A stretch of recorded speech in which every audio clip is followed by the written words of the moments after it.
Dito na kami sa highway. Malapit na kami sa looban. Diyos ko, day.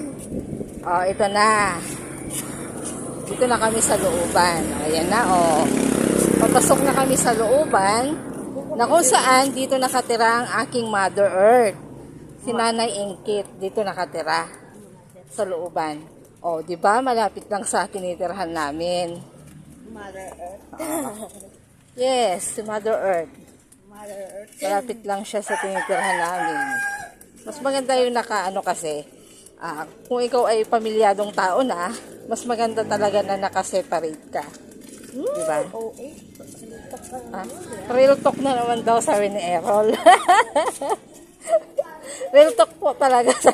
Ayun na si Errol, oh. Tumatakbo siya. So, lakad-lakad lang. Chill lang ang lakad. Salta ka. Salta. Dahil nakakarinig. Walang nakakarinig. May makakarinig talaga kasi nagbablog ako. Alam mo yun, para ipakita ko kung gaano kalayo ang nilalakad natin. Diba? Sa tuwing tayo ay mamamasyal dito kay Mother Earth or kay Nanay Ingkit. Uy, may mangga, oh. Puli mo. Nakakamiss kasi ang mangga. Alam mo, pupunta kami dito. Isa sa dahilan kasi kakain kami ng mangga. Bukod sa magdi-deliver kami. Nakatingin na naman siya nung naurang ka. Bukod sa magdi-deliver kami ng pabango, kakain daw kami ng mangga, sabi ni Errol. Ayan. Ayan. Ito na yung store, oh, ni Mother. Yan ang store ni Mother. O, dito kami. So, ito na yung bahay ni Mother Earth. Ang daming sinampay. Grabe. Didiretso kami sa likod, sa manggahan.